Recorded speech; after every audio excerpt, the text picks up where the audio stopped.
Hi hello TET and DSC aspirants ఒకసారి చూడండి.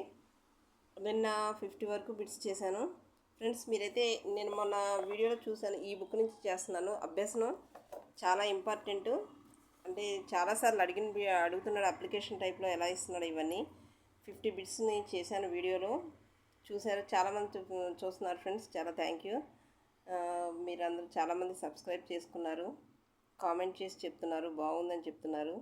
ఇంకా ఇంకా బాగా చెప్పడానికైతే నేను ఎప్పటికప్పుడు ప్రతి దానిలోనూ వీడియోలోనూ ట్రై చేస్తున్నాను. ఒకవేళ మీకు ఏదైనా కావాలంటే, ఏదైనా సబ్జెక్ట్ కావాలంటే వీడియో చేయమంటే చేస్తాను ఫ్రెండ్స్.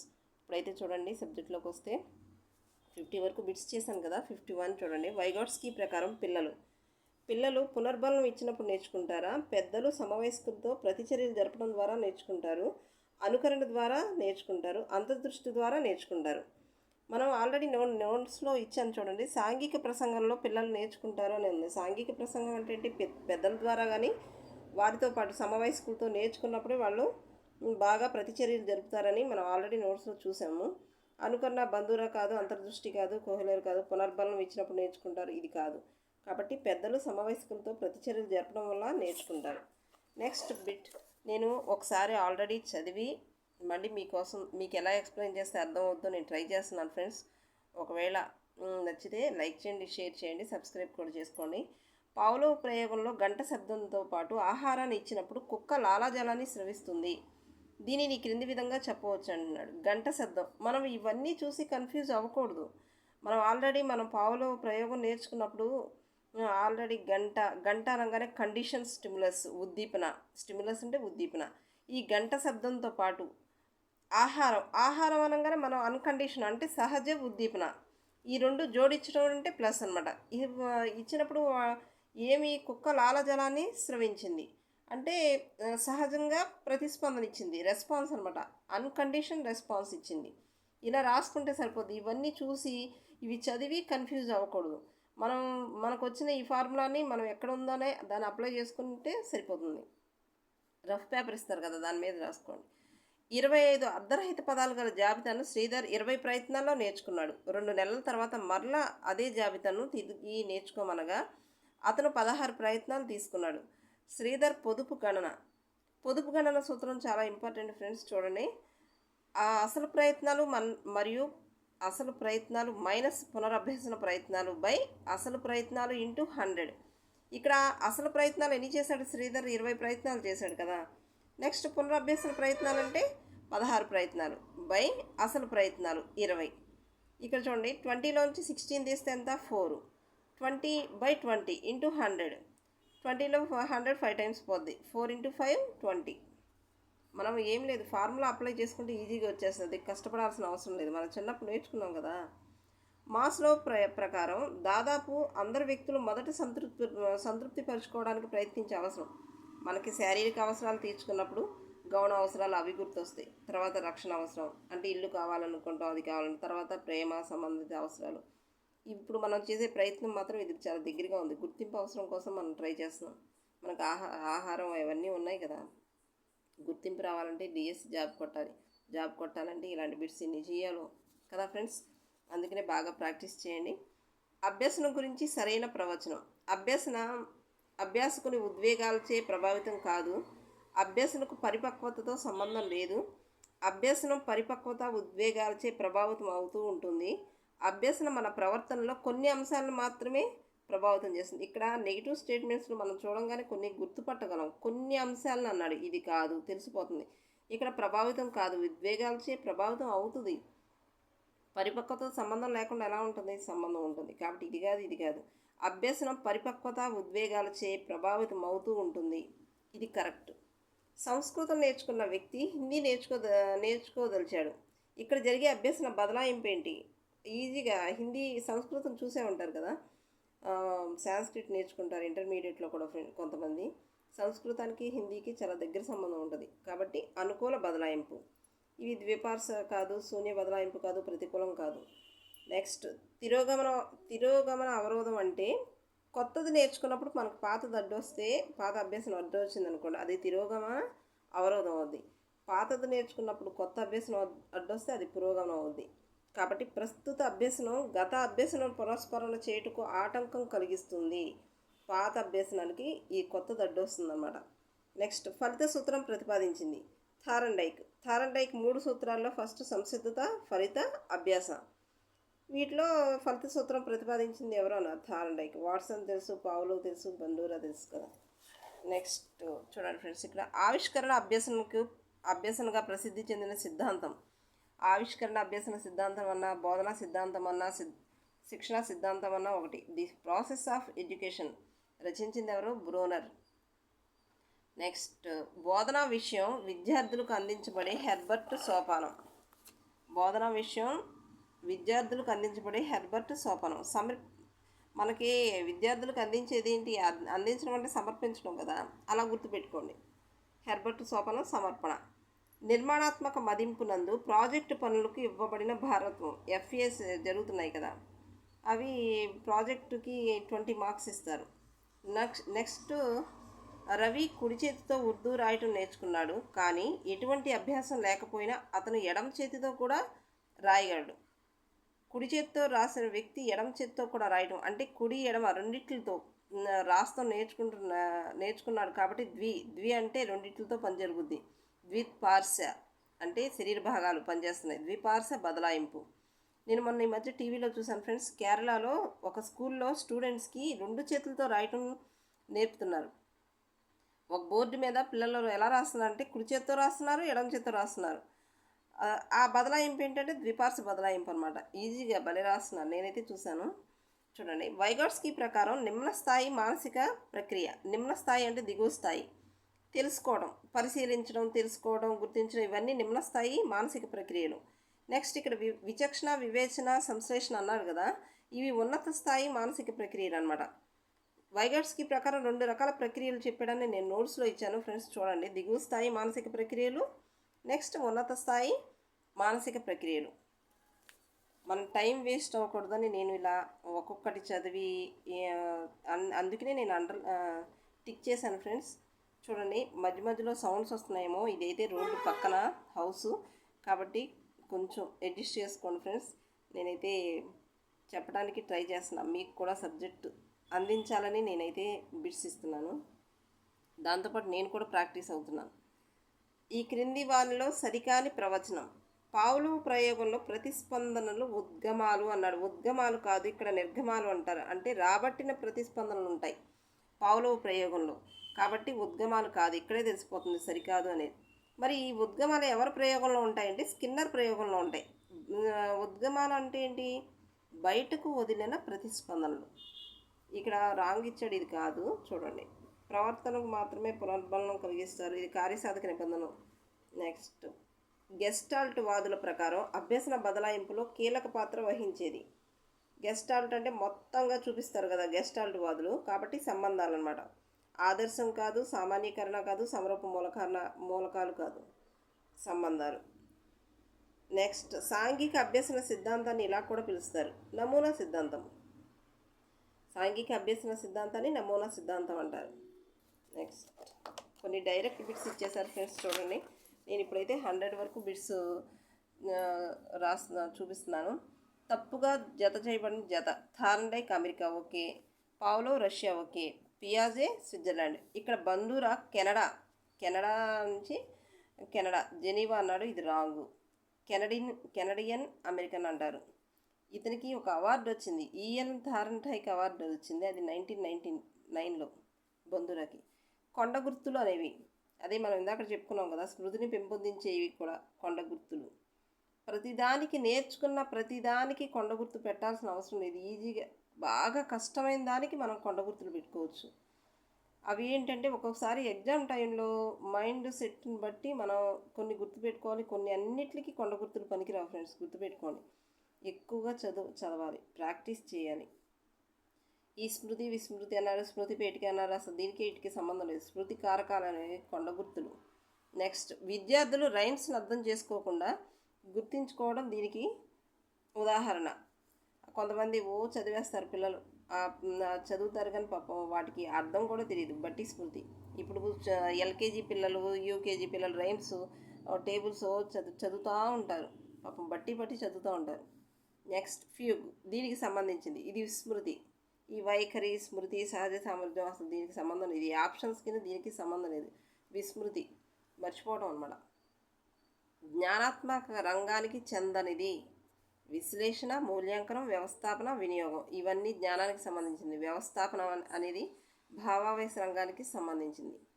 నెక్స్ట్ 4 సంవత్సరాల పిల్లవాడు ఇంగ్లీష్లో రైమ్స్ చెప్పడం. ఇందాక చెప్పుకున్నాం కదా, బట్టి స్ఫూర్తి ఇది కూడా.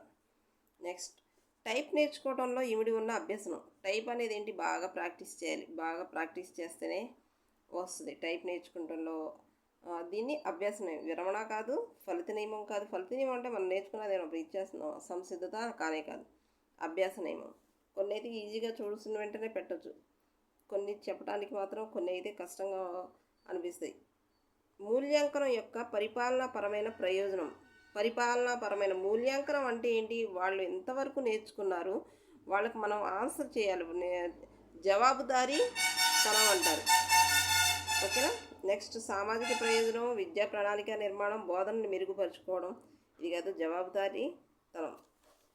ఒక విద్యార్థి ఆంగ్లం మాట్లాడితే తమ గ్రామంలో గుర్తింపు లభిస్తుందని ఆంగ్లం నేర్చుకుని గుర్తింపు పొందాడు. ఇక్కడ తీరిన అవసరం, ప్రాథమిక అవసరాలు తీరిపోయినాయి, శారీరక అవసరాలు తీరిపోయినాయి, ఆర్థిక అవసరాలు కూడా తీరిపోతాయి.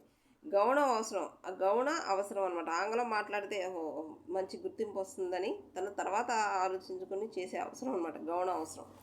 నెక్స్ట్ ఫ్రెండ్స్ చూడండి, సైకిల్ తొక్కటం వచ్చిన అబ్బాయి మోటార్ బైక్ నేర్చుకుంటాం ఈజీగా. అభ్యసన బదలాయింపు, అనుకూల బదలాయింపు, ఇది మీకు అందరికీ తెలిసే ఉంటుంది. 10వ తరగతి వరకు హిందీ చదివిన విద్యార్థులు ఇంట్లో సంస్కృత పరీక్షల్లో సంస్కృత పదాల బదులు హిందీ పదాలు రాశాడు. అంటే ఏంటి, పాతది కొత్త అభ్యసనానికి అడ్డుపడింది అనమాట. ఇది పురోగమన అవరోధం.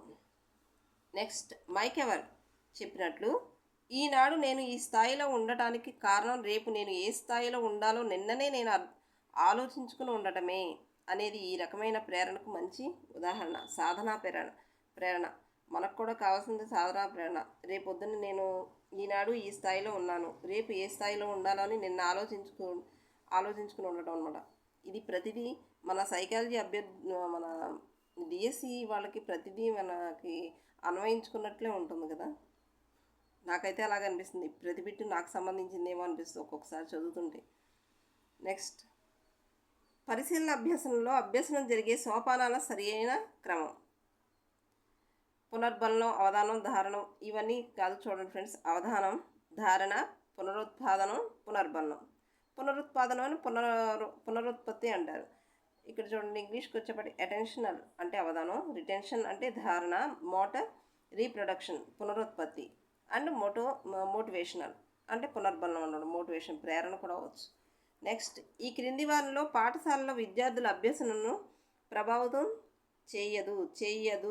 ఇది చూడండి, సమ విద్యార్థులు వాళ్ళ సాంఘిక స్థాయి పిల్లలకి ప్రభావితం చేస్తుందా, చేయదు కదా, అదనమాట ఇది. నెక్స్ట్ ఈ క్రింది వారిలో భిన్నమైన దాన్ని గుర్తించండి. పునరభ్యసనం, పునఃస్మరణ, గుర్తింపు ఇవి స్మృతిని పెంచే కారకాలు. ఈ దమనం అనేది మన మైండ్లో అంటే కావాలని మర్చిపోవడం దమనం అనమాట. ఇది స్మృతిని పెంచే కారకం కాదు, కాబట్టి ఇది రాంగ్. ఆడ్ వన్ అనమాట. విద్యార్థుల్లోని అంతర్బుద్ధి చింతన, అన్వేషణ అభ్యసనం విద్యార్థి జ్ఞాన నిర్మాణానికి తోడ్పడతాయని తెలిపిన సిద్ధాంతం. నేను వీడియో చేశాను, బ్రోనర్ బోధనా సిద్ధాంతంలో క్లియర్గా ఉంది డైరెక్ట్ బిట్టు. అంతర్బుద్ధి చింతన, అన్వేషణ అభ్యసనం జ్ఞాన నిర్మాణానికి తోడ్పడతాయని చెప్పింది బ్రోనర్. బంధువురా కాదు, అంతర్దృష్టి అభ్యసనం కాదు, యత్నదోష కాదు. కావాలంటే నోట్స్ చూపిస్తాను చూడండి ఫ్రెండ్స్. నోట్స్లో అయితే నేను చూడండి, ఇక్కడ ప్రేరణ, బోధనా క్రమం, ఆవిష్కరణ, అభ్యసనం, అంతర్బుద్ధి చింతనం ముఖ్యం అని చెప్పింది బ్రోనర్. ఓకేనా.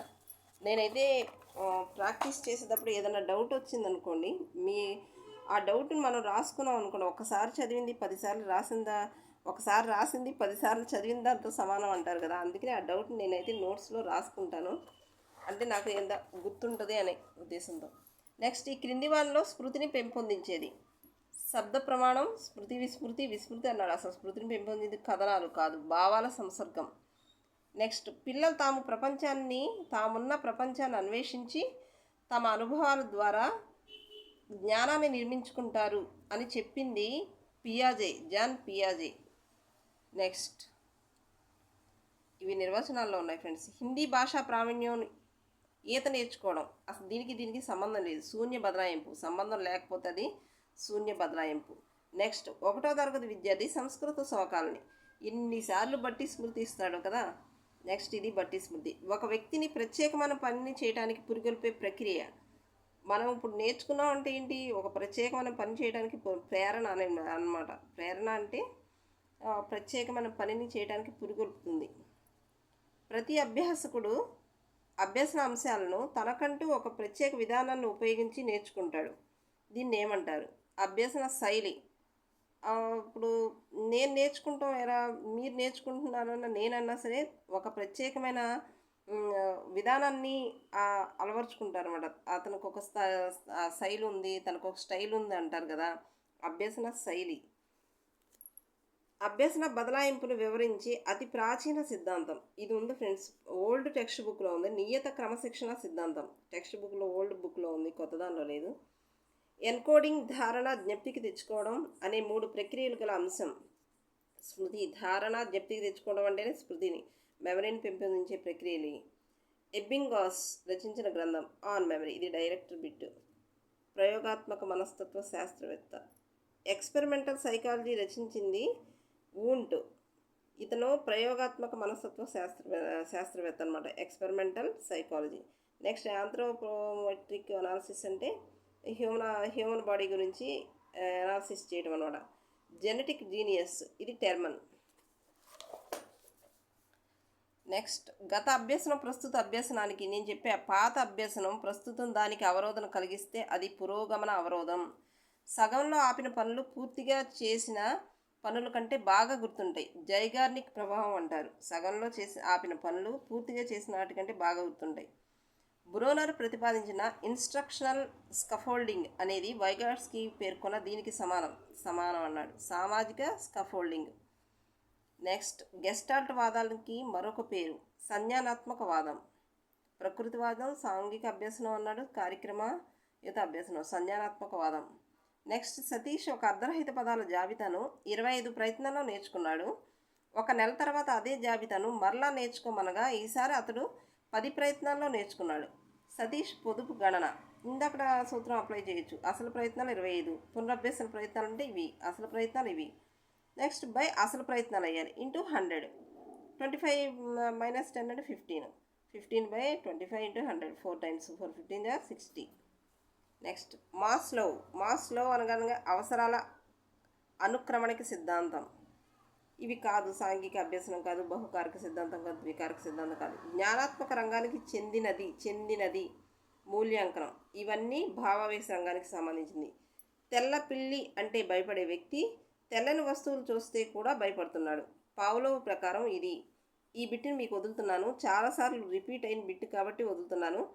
ఒక డాక్టర్ అంటే భయపడే వ్యక్తి పిల్లవాడు అతను వేసుకున్న దుస్తులను కూడా భయపడితే ఉన్నత క్రమ నిబంధన అంటారా, సామాన్యీకరణ అంటారా? ఈ రెండిట్లో మనకి కన్ఫ్యూజ్ వస్తుంది.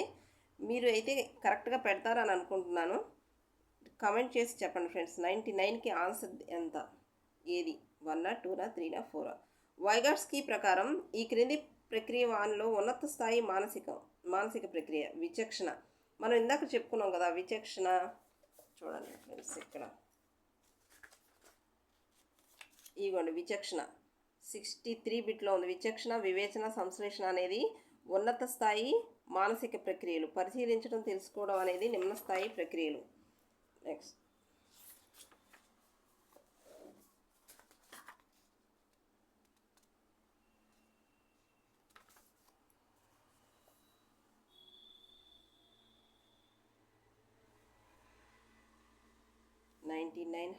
ఓకే.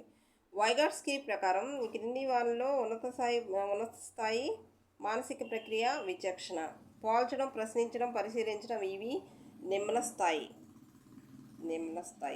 ఓకేనా ఫ్రెండ్స్? చూడండి, ఇక్కడైతే నేను కంప్లీట్ చేశాను ఫ్రెండ్స్. మీకు నచ్చుతుంది అనుకుంటున్నాను. ఇంకా బాగా చెప్పడానికి ట్రై చేస్తాను ఫ్రెండ్స్. మీకు నచ్చితే సబ్స్క్రైబ్ చేసుకోండి, లైక్ చేయండి. లైక్ చేస్తే ఇంకొంతమంది చూసి నేర్చుకుంటారు కదా. షేర్ చేయండి, సబ్స్క్రైబ్ చేసుకోండి friends please. Thank you. Encourage చేయండి. Thank you.